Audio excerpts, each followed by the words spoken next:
ಹಿರಿಯ ಹಾಸ್ಯ ನಟ ಉಮೇಶ್ ಅವರು ಇನ್ನಿಲ್ಲ. ಆಸ್ಪತ್ರೆಯಲ್ಲಿ ವಿಧಿವಶರಾಗಿದ್ದಾರೆ ಉಮೇಶ್ ಅವರು.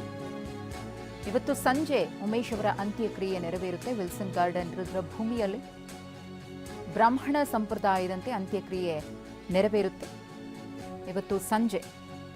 ಅದಕ್ಕೂ ಮುನ್ನ ಈಗಾಗಲೇ ಕಿದ್ವಾಯಿ ಆಸ್ಪತ್ರೆಯಿಂದ ಅವರ ಮೃತದೇಹವನ್ನು ಅವರ ಜೆಪಿ ನಗರದ ನಿವಾಸಕ್ಕೆ ಕೊಂಡೊಯ್ಯಲಾಗ್ತಾ ಇದೆ. ಉಮೇಶ್ ಅವರ ಪಾರ್ಥಿವ ಶರೀರದ ದೃಶ್ಯಗಳನ್ನು ಗಮನಿಸ್ತಾ ಇದ್ದೀರಿ. 80 ವರ್ಷ ವಯಸ್ಸಾಗಿತ್ತು ಉಮೇಶ್ ಅವರಿಗೆ. ನಮ್ಮ ಜೊತೆಗೆ ದೂರವಾಣಿ ಸಂಪರ್ಕದಲ್ಲಿದ್ದಾರೆ ಹಿರಿಯ ನಟ ಸಾಧು ಕೋಕಿಲ ಅವರು. ಸಾಧು ಕೋಕಿಲ ಅವರೇ, ಉಮೇಶ್ ಅವರು ಇನ್ನಿಲ್ಲ, ಬಹಳ ನೋವಿನ ಸಂಗತಿ. ತಾವು ಕೊನೆಯದಾಗಿ ಯಾವಾಗ ಭೇಟಿಯಾಗಿದ್ರಿ, ಹೇಗೆ ಅವರನ್ನ ಸ್ಮರಿಸ್ತೀರಿ ಅಂತ? ಇಲ್ಲ, ನನಗೆ ಮೇಡಮ್ ಹೇಳ್ಬೇಕು ಅಂದ್ರೆ ಉಮೇಶ್ ಅವ್ರನ್ನ ನಾವು ಮೊನ್ನೆ ನಾವು ನೋಡಿದ್ವಿ ಒಂದು ಸಿನಿಮಾದಲ್ಲಿ. ಅವರು 80 ವಯಸ್ಸಾದ್ರೂ ಕೂಡ ಎಷ್ಟು ಹೆಂಗಾಗಿದ್ರು ಅಂದ್ರೆ ಮಾತಲ್ಲಾಗ್ಲಿ, ಅವರ ನಡೆಯಲಾಗ್ಲಿ, ಹೆಂಗೆ ಅವರು ಈ ತರ ಆಗೋಗಿದೆ ಅನ್ನೋದು ನಮ್ಗೆ ನಿಜವಾಗ್ಲೂ ಆಶ್ಚರ್ಯ ಆಗ್ತಾ ಇದೆ. ಅಯ್ಯೋ, ನನಗಂತೂ ನಂಬಕ್ಕೆ ಆಗಲ್ಲ ಮೇಡಮ್ ಇದೆಲ್ಲ. ಕೆಲವೆಲ್ಲನು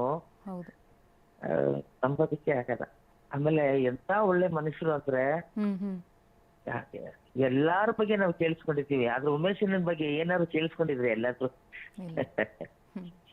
ಇಲ್ಲ. ಬಹಳ ಹಿರಿಯರು, ಮತ್ತೆ ನಮ್ಮ ಜೊತೆ, ಅದ್ರಲ್ಲೂ ನನ್ ಜೊತೆ ಅಂತೂ ನೋಡಿದ ತಕ್ಷಣ ನನ್ನ ತಪ್ಕೊಂಡ್ಬಿಡೋರು, ತಪ್ಕೊಂಡು ಕೆನ್ನೆ ಗಿಂಡಿ ಮುತ್ತಿದವರು. ಅದೆಲ್ಲ ನಾವು ಮರೆಯಕ್ಕೆ ಆಗಲ್ಲ. ಆಮೇಲೆ ವಯಸ್ಸು ಅತ್ತೇನು ಅವ್ರು ನನ್ನ ಪ್ರಕಾರ ಉಮೇಶ್ ಅವ್ರು 100 ವರ್ಷ ಇರ್ತಾರೆ ಅಂತ ನಾವು ಊಹೆ ಇದ್ದಿತ್ತು. ನೋಡಿ, ಯಾವ್ದೇ ಅವ್ರ ಸಿನಿಮಾ ನೋಡಿ, ಅವ್ರಲ್ಲಿರುವಂತ ಸ್ಪಿರಿಟ್. ಮೊನ್ನೆ ಕೂಡ ಯಾವ್ದೋ ಒಂದು ಇದು 2-3 ತಿಂಗಳಲ್ಲಿ ಒಂದ್ ಸಿನಿಮಾದಲ್ಲಿ ವಿಲ್ಲನ್ ಆಗಿ ಮಾಡಿದ್ರು ಅವರು. ಸಡನ್ ಆಗಿ ಈ ತರ ಆಗಿರೋದು ಏನು ಮಾಡಕ್ಕಾಗಲ್ಲ. ಅದು ಮನುಷ್ಯನಿಗೆ ಬರದೆ ಇನ್ನೇನು ಮರಕ್ ಬರುತ್ತಾ ಅಂತ ಹೇಳ್ತಾರಲ್ಲ, ಆತರ.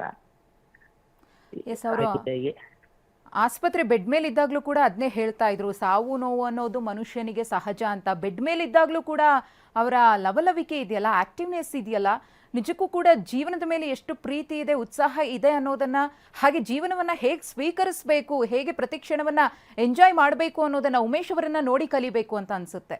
ಹೌದು ಹೌದು, ಅದಕ್ಕೆ ನಾನು ಹೇಳ್ತಿರೋದು. ಅವರು ನೋಡಿ, ಉಮೇಶ್ ಅನ್ನೋರನ್ನ ಅಂತ ತಗೊಂಡ್ರೆ ಅವರು ಒಬ್ಬ ಕಲಾವಿದರಾಗಿ ಅಷ್ಟೇ ಬಂದ ಕೆಲಸಗಳನ್ನ ಮಾಡ್ಕೊಂಡು ಜೀವನ ಮಾಡ್ಕೊಂಡು ಅಷ್ಟೇ ಆ ಸಂತೋಷದಲ್ಲೇ ಹೊರಟ್ಬಿಟ್ರು ನೋಡಿ. ಬೇರೆ ಏನು ಆಸೆಗಳನ್ನ ಕೂಡ ಪಟ್ಟಿಲ್ಲ ಅವ್ರ ಜೀವನದಲ್ಲಿ. ಯಾವ್ದೇ ಆಸ್ತಿ ಆಗ್ಲಿ, ಇನ್ನೊಂದೇನೋ ಮಾಡ್ಬೇಕು, ಏನೇನೋ ದುಡ್ಡು ಮಾಡ್ಬೇಕು.